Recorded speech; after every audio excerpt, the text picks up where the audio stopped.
Құрметті достар, қазақстандықтар, қазағым, елім, жұртым, сіздерге бір жаңа жылмен құттықтап қояйын. Қазір енді кішкене уақыттан кейін жаңа жыл болады. 2025-те келе алмағандар 2026-та келерсіңдер енді. Келіп кеткендер болса комментарий жазыңдар, басқалар да келсін, ауырмасын. Бір үйде бір отағасы ауырса, сол үйдің көңіл-күйі болмайды. Баласы сабақты дұрыс оқымайтын болады. Әйелі тамақты дұрыс пісірмейтін болады, бәрінің көңілі жабырқап кетеді.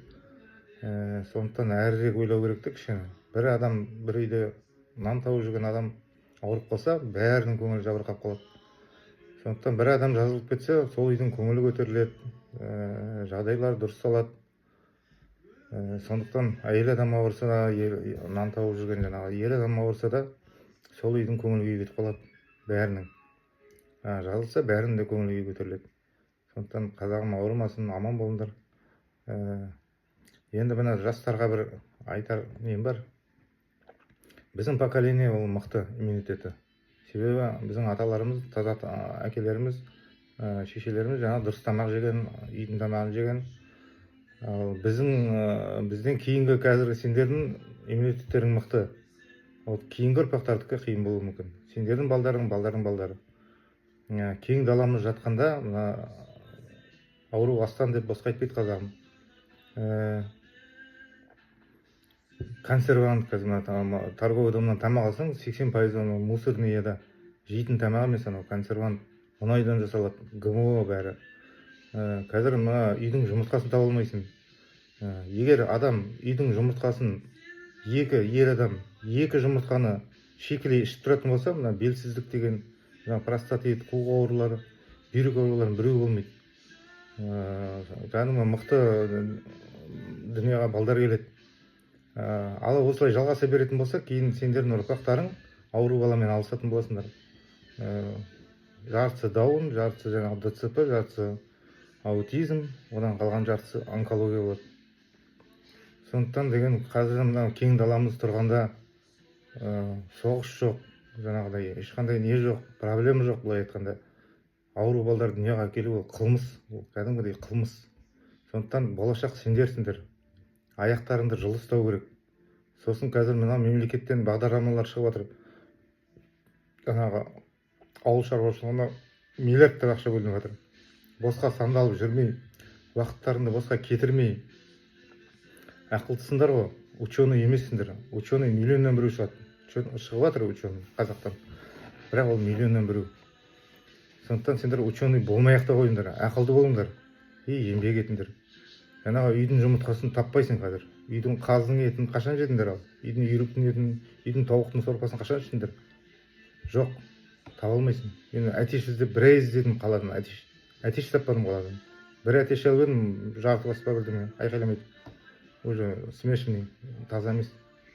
Сондықтан қазір неде бар, ютубта да бар, тиктокта да бар, асырап отқан балдар бар.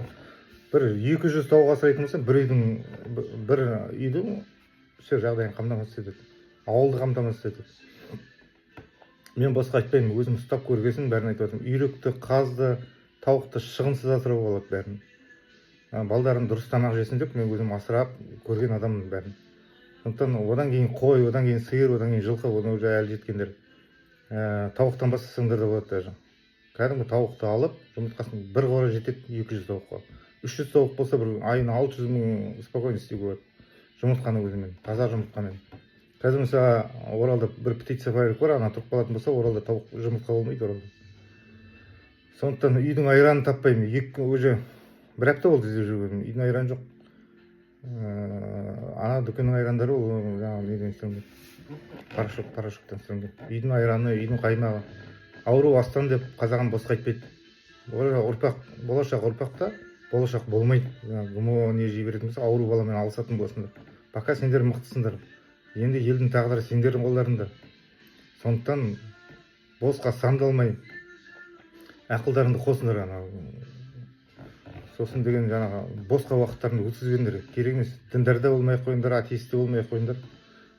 Түк те пайдасы жоқ біреуінің де. Діндардың да, ненің де 7-ші ғасырдың әңгімесі бәрі. Аңыз нелерге сенбеңдер біреуіне де. Жұмыс жасаңдар болды. Ан жаққа барғаннан кейін көресіңдер, баратынды. Бәріміз де көреміз.